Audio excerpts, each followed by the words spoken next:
3 da manhã. A notificação do Slack explode no silêncio. Um som agudo que rasga a quietude do apartamento. É Marcos, seu diretor. Projeto cancelado. Uma IA agora faz isso em 2 segundos. Reunião sobre seu futuro na empresa às 9 horas. O cursor pisca na última linha de código que Léo escreveu. Um epitáfio digital para anos de especialização. Obsoleto. O pânico sobe pela sua garganta, uma onda ácida e gelada.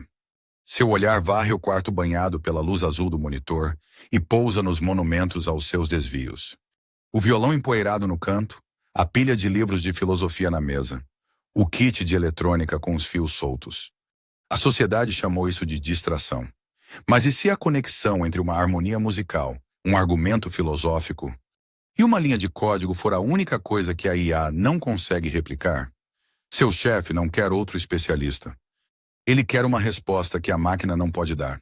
Léo tem 6 horas. Ou conecta os pontos e entra naquela sala com uma solução que ninguém imaginou. Ou se torna apenas mais um nome na planilha de dispensados. Até às 5 da manhã, ele luta no único campo de batalha que conhece. A tela se enche de janelas. Ele tenta dissecar a lógica da IA, buscando um caso extremo, uma vulnerabilidade que justifique sua existência. Nada. A máquina é uma fortaleza de eficiência. Desesperado, ele volta ao seu próprio código, refatorando, otimizando, tentando arrancar 1 milissegundo de performance que prove seu valor. Cada compilação bem-sucedida é um fracasso maior, uma confirmação humilhante de sua irrelevância. O relógio digital no canto da tela avança impiedosamente. 0417. A voz em sua cabeça, aquela que sempre o acusou de ser um impostor, agora grita. Você é um generalista sem valor, ela sibila. Um amador em tudo. A reunião das Sonolavers não é uma discussão. É uma formalidade, um rito de passagem para o desemprego. A resignação o atinge como uma força física. Ele se afasta do brilho azul. O corpo pesado de exaustão e derrota. Seus olhos varrem o quarto novamente. Mas agora os objetos não são mais distrações. São as lápides de um cemitério de projetos inacabados. O violão, os livros de ética, os circuitos. A frase que o perseguiu a vida inteira ecoa em sua mente como uma sentença final. Pau para toda a obra, mestre de nenhuma. Ele sempre soube que era uma fraude, um colecionador de começos num mundo que só recompensa a profundidade obsessiva. Agora a conta chegou. Faltam menos de 4 horas para o seu julgamento. São 6 da manhã. Num gesto de rendição, ele pega o violão. A poeira acumulada nos trastes arranha seus dedos. Ele não toca para encontrar uma solução, mas para se afogar no silêncio do fracasso. Seus dedos, rígidos pela tensão, formam um acorde dissonante, um som arranhado e feio que espelha seu caos interior. Mas então, por puro instinto, ele move um dedo, apenas um, e a tensão se desfaz. O acorde se resolve numa harmonia limpa, ressonante e profundamente satisfatória.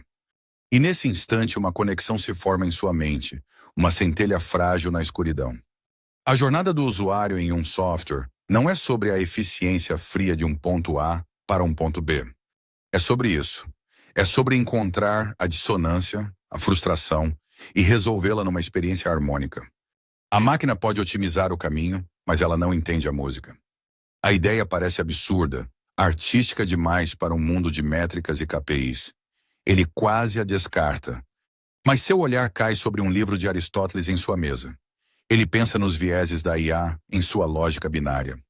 A máquina pode ser eficiente, mas não pode sintetizar contexto ético com experiência emocional. Ela não constrói confiança. De repente, os pilares desconexos de sua vida começam a se alinhar. Programação, música, filosofia. Não são interesses aleatórios, são os 3 pilares de uma arquitetura mental. Uma arquitetura em M. São 7h30. O tempo está se esgotando. Ele tem uma escolha clara e aterrorizante. Pode preparar uma defesa técnica, listar suas contribuições passadas e ser demitido com a dignidade de um especialista superado.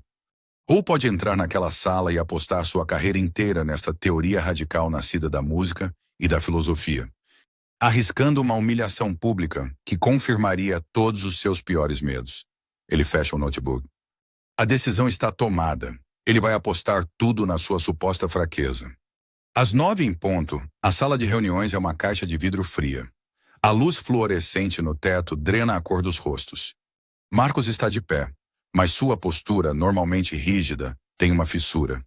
Ele afrouxa a gravata, um gesto mínimo, quase imperceptível.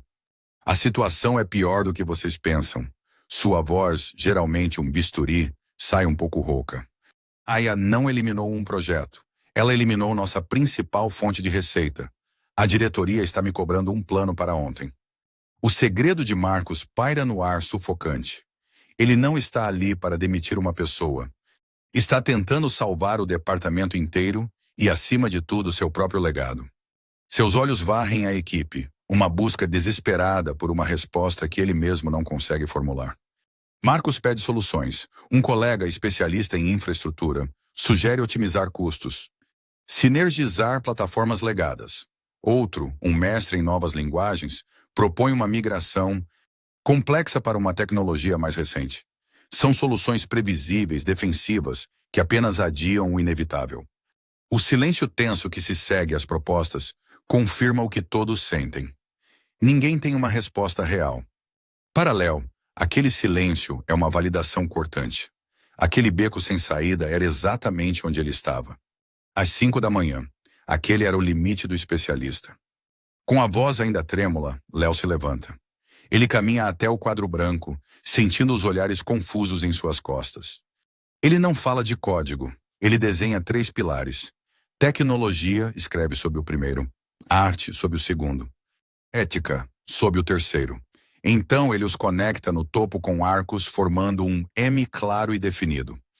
Nós não podemos ser mais eficientes que a máquina. Ele começa, sua voz ganhando um ritmo seguro.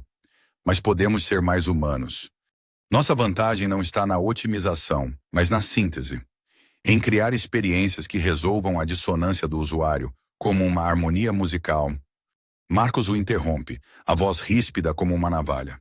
Léo, precisamos de um plano de negócios, não de uma palestra de filosofia. A humilhação que Léo temia está a 1 segundo de distância. Mas em vez de recuar, ele encara Marcos diretamente, a hesitação evaporando. O plano de negócios é a confiança, Marcos. A IA otimiza uma única métrica. Nós podemos sintetizar 3. Enquanto a concorrência usa a IA para ser mais barata, nós a usaremos como uma ferramenta dentro de uma arquitetura que cria lealdade. A máquina não entende de lealdade. Esse é o ponto cego estratégico que a hiperespecialização não te deixou ver. A palavra confiança ecoa na sala, não como um conceito abstrato, mas como uma barreira competitiva. Pense no nosso app de agendamento médico. A IA pode encontrar o horário mais rápido. Mas a nossa arquitetura garante que a interface seja calmante, não estressante. Isso é arte. Garante que a política de privacidade dos dados de saúde seja transparente e proeminente, não enterrada em letras miúdas. Isso é ética. E garante que a tecnologia por trás seja infalível. Isso é a base. A IA é apenas uma das ferramentas, não o arquiteto. Nós vendemos a tranquilidade que o algoritmo não pode oferecer. O argumento de Léo silencia a sala. Marcos o encara, o maxilar travado. O ceticismo luta com a desesperança em seu olhar. Isso é vago, Léo, ele retruca, a voz cortante, um último teste.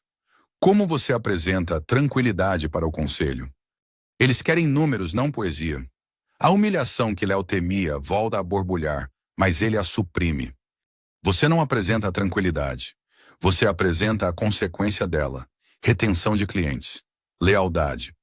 A única métrica que importa é quando a eficiência se torna uma commodity. Nós não vendemos um produto melhor. Vendemos um relacionamento mais forte. O silêncio que se segue é diferente. Não é mais um silêncio de confusão, mas de consideração. Marcos olha para as propostas vazias de seus outros gerentes, depois para o M no quadro. É ilógico, é arriscado, mas é a única coisa na sala que soa como um futuro. Ele caminha lentamente até o quadro, toca a ponta do M com o dedo, como se testasse sua solidez. Então, ele se vira para Léo e a decisão está tomada, não com um sorriso, mas com a gravidade de um general que escolheu seu campo de batalha. Fique depois da reunião, diz ele, a voz baixa, mas definitiva. Você vai liderar isso. Ele faz uma pausa, olhando para o quadro. Esboce essa arquitetura. Quero uma proposta na minha mesa até o meio-dia. Esqueça o código por enquanto. Preciso do arquiteto. A ameaça da demissão não apenas desapareceu. Ela se transformou em uma promoção. A frase pau para toda a obra volta à mente de Léo. Mas agora o final omitido ressoa com clareza. Mas muitas vezes melhor que um mestre de uma só. Semanas depois, o violão de Léo está ao lado de sua mesa no escritório, não mais coberto de poeira, mas encostado na parede como uma ferramenta. Ele usa um tablet para mapear conexões entre um artigo sobre filosofia e a arquitetura de um novo produto. A luz que entra pela janela é natural, quente. Uma notificação do Slack brilha na tela. É Marcos. Qual a sua visão sobre a intersecção entre a teoria dos jogos e o design de engajamento? A pergunta não é mais sobre o como, sobre a eficiência de uma linha de código. A pergunta agora é sempre sobre o porquê. A arquitetura NEM não era mais a estratégia de sobrevivência de Léo. Era o novo sistema operacional de todo o departamento.